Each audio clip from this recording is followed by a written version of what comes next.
Hello viewers, welcome to Bratati Science class. Hope you are all good.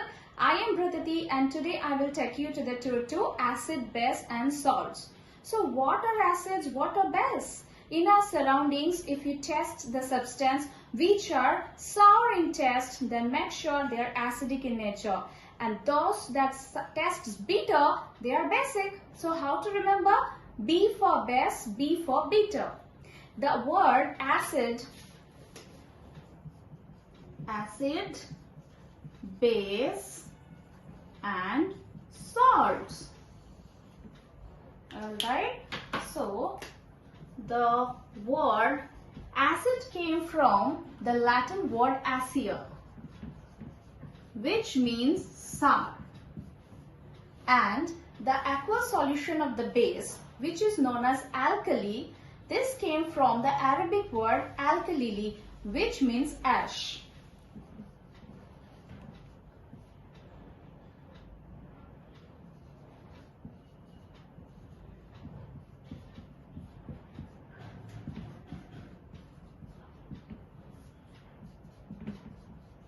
Alkali came from the word alkalili,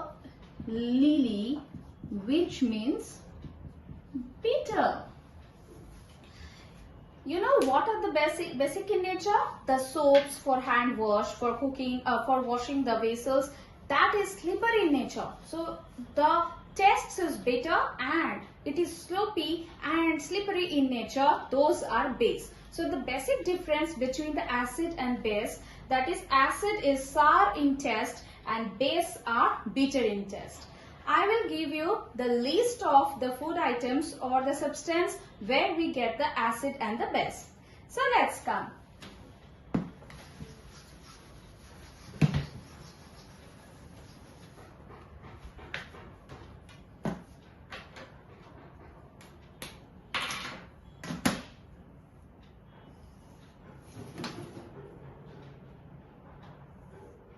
One side will be the name of the acid and where can we find them.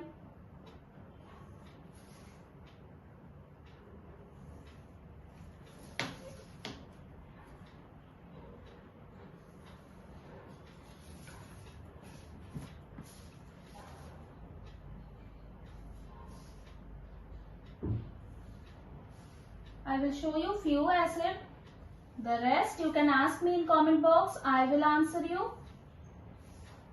You can also search in the Google.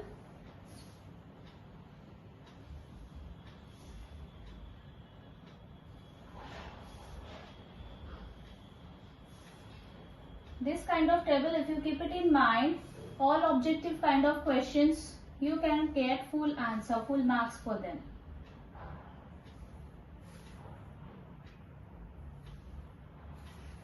Do you know when we get the stings of ant, when the ant bites us, it gives us formic acid in our blood. And then we just need to rub the area with the baking soda paste, which is basic in nature, that can neutralize the effect.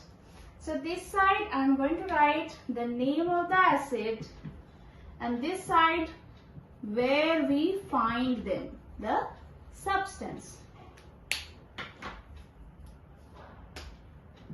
You know tartaric acid? Tartaric acid we find in tamarind, grapes.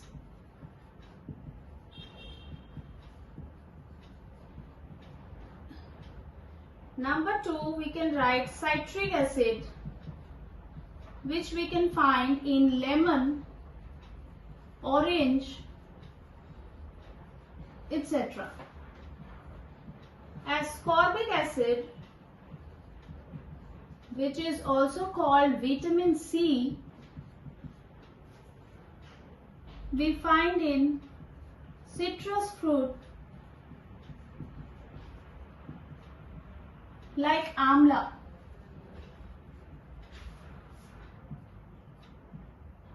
Lactic acid we find in curd. Formic acid present in the ant sting. Oxalic acid is present in spinach. Acetic acid is present in vinegar. Alright, so these are few of the examples of the acids and the food substance where we get these acids. You can take a picture of this, or you can save it in your phone, or you can write this list, that is for your record. Now I will show you few base and where we can get those base.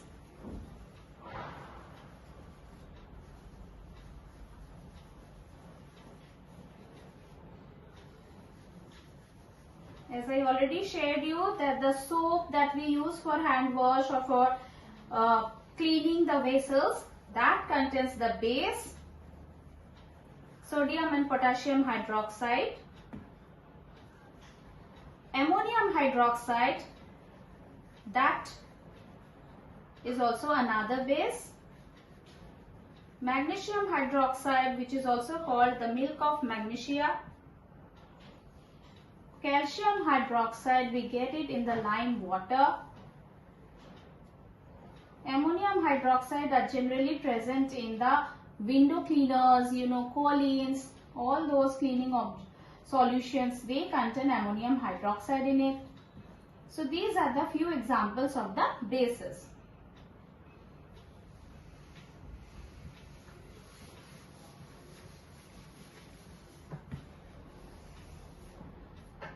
So here I will write the name of the base and the substance. So number 1, we can write about calcium hydroxide,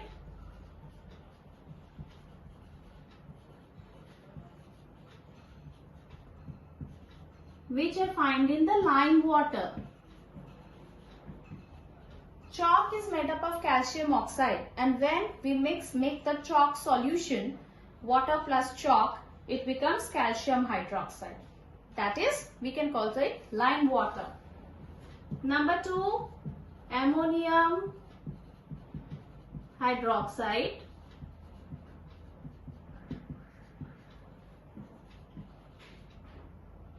I am writing window cleaning solution. Actually, glass cleaning solutions you can write. Window cleaner. Sodium or potassium hydroxide, which are found in the soap solution.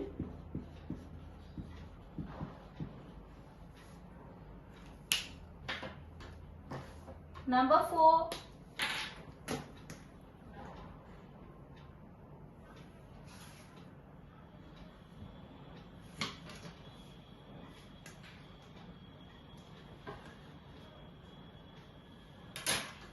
milk of magnesia or magnesium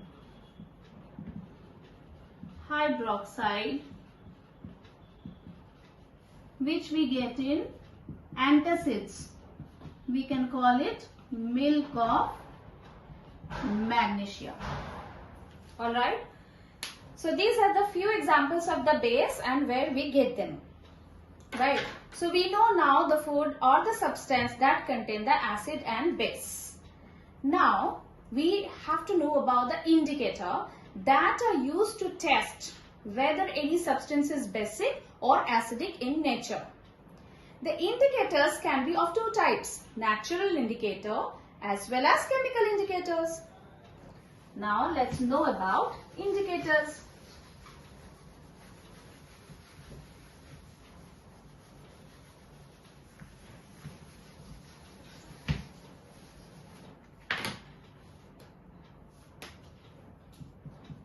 Indicators are used to test whether a substance is acidic or basic in nature. It can be natural indicator as well as chemical indicator. Natural indicator example, China rose, litmus, turmeric, beetroot, so on. Chemical indicator can be phenolphthalein,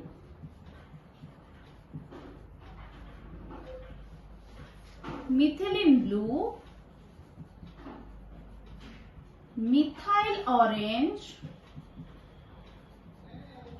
and so on. Alright, so now we are going to know that how these indicators help us to understand whether a substance is acidic or basic in nature. One by one we will come to know. So first we will start with the natural indicators. Here I will write the name of the indicators. This side the color if they are changed in acidic solution and what color they appear in the basic solution.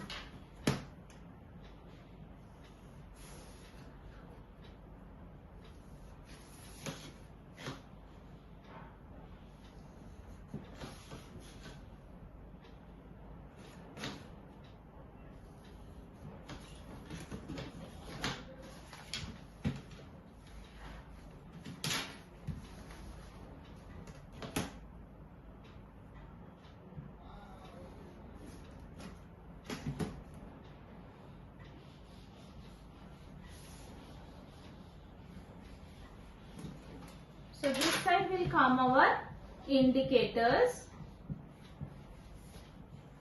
in acidic solution and in basic solution. And this will be the in naturally what color they appear in nature. Okay. So here let me write. The first one we will talk about China rose. You know China rose or hibiscus is generally red in color. So when you are mixing it with the water solution, it's a pink in color. So generally it's pink in color, and when it gets in touch with the acidic solution, it becomes dark pink in color. And when it comes in the contact with the basic solution, it turns to green. Next, litmus. The litmus is extracted from lichens and it is purple in color in nature. But when it comes in contact with the acidic solution, it becomes red, and when it comes to basic solution, it becomes blue. Again, B for blue, B for base. Turmeric, you know it's yellow in color and it's acidic in nature. So as turmeric is acidic itself, there is no change when it comes in contact with acids. But when it comes contact with the base, it changes to red color. So these natural indicators are used to do many magic at home. The science magic. For example, you can soak a paper with the turmeric water and then take a earbud and dip it into a soap solution and write your message or draw a greetings card or flower. You will see that red color it appears, as you know turmeric is reacting with the base which is present in the soap water. Got it? Now I will show you about the chemical indicator. Number 1, phenolphthalein, which is colorless in nature. It remains colorless in acidic solution. As soon as you pour a base, for example ammonium hydroxide or any other base to it, it will change to pink color. You know, it is a treat to eyes if you do this experiment with the phenolphthalein solution. It is called neutralization solution. In a conical flask, if you put any acid, say hydrochloric acid, it will be colorless, and then you are pouring the phenolphthalein, no color. As soon as you are pouring the ammonium hydroxide, after some time, when the acid and the base are equal in quantity, then the solution becomes neutral, right? And neutral, you know, it's colorless. Now, more drop by drop, if you pour the ammonium hydroxide or any other basic solution, it turns to be pink slowly, and one drop of base, it will completely, the solution will turn to pink in color. Now to check it, that now it's a basic solution. Now you drop one drop of HCl or hydrochloric acid. If you pour in that solution, immediately it becomes colorless. It's good to see. Do this experiment, enjoy yourself. And number 5, we will write about methyl orange, which you know itself, the name suggests that in nature it appears as orange in color. In presence of acid, it turns to red. In presence of base, it turns to yellow. So this is the function of the word for the indicators. They are used to check or to identify whether the substance is acid or basic. I hope it's clear. The methylene blue, I give you the task. You search and tell me in the comment box that what happens to the methylene blue. Alright. So indicators is now done. Now we are moving to the next topic, that is neutralization. Just now I gave you one example of acid-base neutralization when we are using the indicator phenolphthalein, right? So now we will learn about what is neutralization and what happens in neutralization.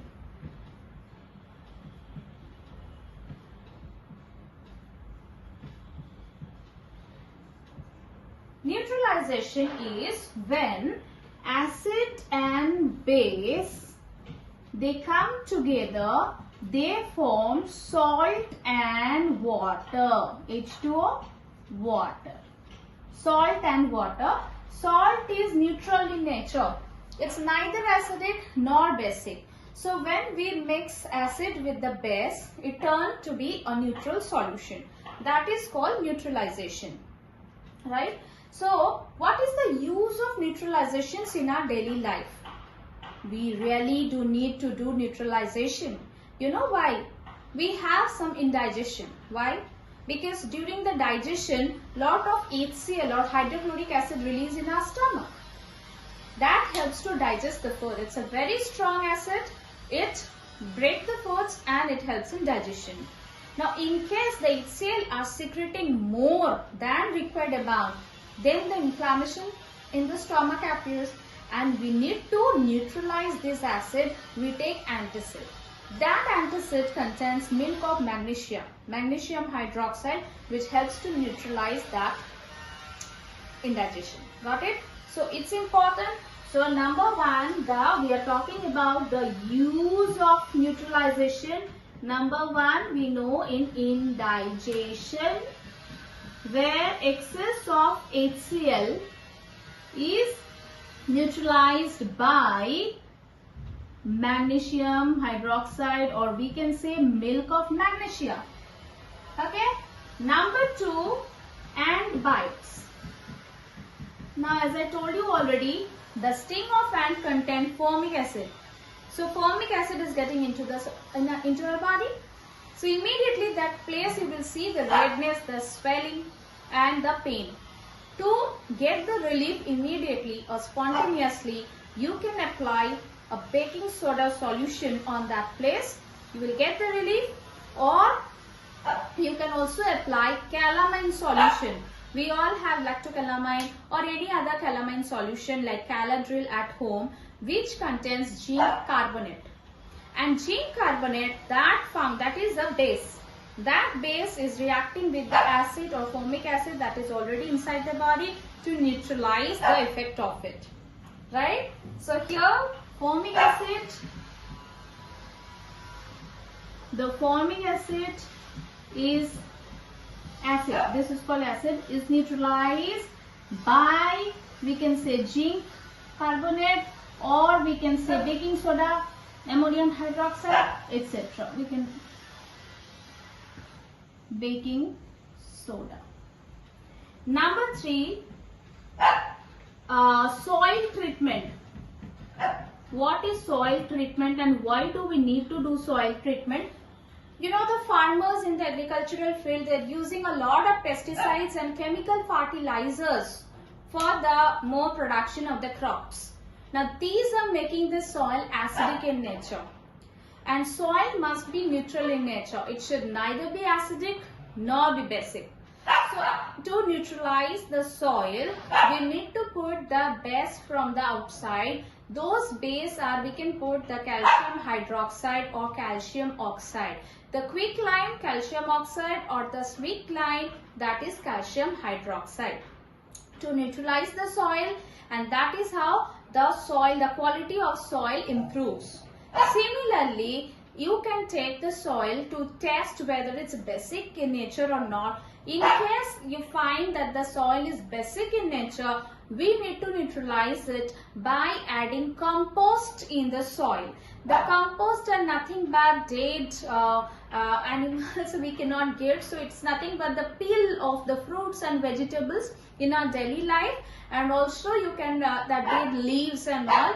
Those compost are actually releasing acid and maintaining the pH balance in the soil, which makes the soil neutralized, right? So soil treatment, we are using calcium oxide or calcium hydroxide in case the soil is acidic in nature, or if it's basic in nature, we are adding compost to make it neutralized.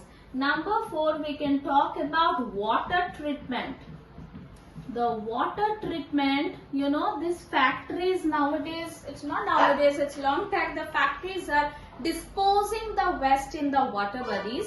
The water bodies are near us, the rivers, the ponds, the lakes, these are all getting polluted. Not only that, this water pollution is causing this is a life threatening for the aquatic or the marine life. You know, fish and other aquatic animals are dying due to this. To minimize the pollution, that's why these waters, before they release into the water, are getting treated in the water plant. Most of the factories compulsory must have the water treatment plant. You know, these waters are mainly containing acids. To neutralize this, we need to put the calcium oxide or calcium hydroxide to neutralize the water, acidic water, and then we need to dispose into the water bodies. So that is water treatment. Again, we are using the calcium oxide and calcium hydroxide. Why? Because they are acidic in nature. We need to make it neutralize. So this is clear. Now, when we are talking about neutralizations, we need to know about the pH scale.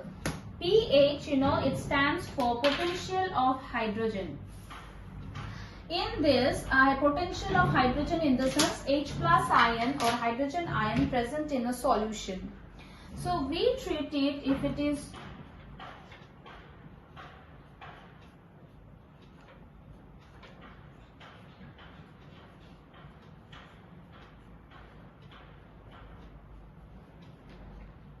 if we take a scale of 1 to 14, always remember number 7, this is pH 7, we call it neutral pH. Neutral pH. Now the pH which are less than 7, those pH or those solutions are acidic in nature, and the pH if it is more than 7, then we call it the solution is basic in nature. So which are the substances that are neutral pH? The water that we drink. No pH, it's not acidic, it's not basic, it's a neutral solution that we drink. It's a plain water, right? And some acidic substance already we have discussed, the lemon, the citrus fruit, the curd and so on. The basic substance we know, calcium hydroxide, lime water, milk of magnesia, ammonium hydroxide, those are basic in nature. So this is clear. This is the pH. We talk about pH. pH is potential of hydrogen, right? Okay, so we are almost done. Now, any doubt, any points you want to ask me, please mention that in the comment box. If it's helpful, that also you can mention that these videos are helpful for you.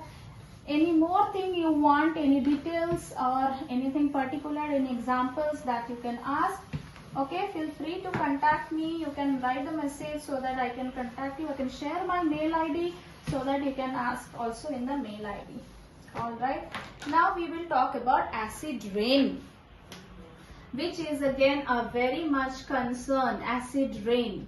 You know, this acid rain is again, the main reason for acid rain is the pollution. Many pollutants like, you know, carbon dioxide, sulfur dioxide, and you say me one name, nitrogen dioxide, these are all present in the environment, isn't it? So when the rain falls, the rainwater are getting, these gases are being absorbed by the rainwater and they are turning to be acidic. So when carbon dioxide that is being absorbed by the rainwater, it's becoming carbonic acid. The sulfur dioxide with the water, it becomes the sulfuric acid. Nitrogen dioxide with the water is becoming nitric acid. And these acids are doing a huge damage to our palace, heritage properties, buildings, isn't it? You know about UNESCO trying to protect Taj Mahal because the color of the marble of the Taj Mahal are getting tarnished, it's getting grayer. It's not that much, you know, that flashy things like it before. It should be, right? We need to protect our heritage. We need to protect that it is one of the 7 wonders of the world. So we need to stop pollutions at any cost. So here I said those carbon dioxide, sulfur dioxide, nitrogen dioxide, these harmful pollutants are mixed with the rainwater and which results in, you know, H2CO3 or carbonic acid or sulfuric acid or nitric acid and so on, and which are really causing trouble to maintain the heritage property. So acid rain is the result of pollution. Alright, so we are almost covered up. We are just doing the recap and then I will share the food for the thought for the today. So stay with us. Alright, so now we are talking about the recap. So what did we learn today? We have discussed today acid, base and salt. Acid, which the substance are sour in taste, and okay, I will show you the experiment as well. The activity part is still left. And base that are bitter in taste. B for bitter, B for base, right? So this is the main difference. The bases are slippery, okay, soapy in nature.